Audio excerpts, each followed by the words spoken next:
ખેડૂતોની જણસના ભાવ મુદ્દે એપીએમસી અને વેપારીઓ પર સાંસદ મનસુખ વસાવાના આકરા પ્રહાર।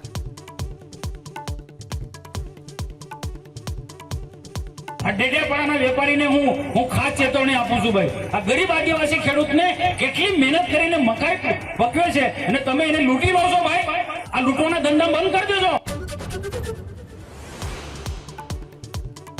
તહેવારો ટાણે પાટણ માર્કેટ યાર્ડમાં ખાતર માટે ખેડૂતોની લાઈન। એક ખેડૂતને માત્ર 2 કે 3 યુરિયા ખાતરની થેલી મળતી હોવાનો દાવો।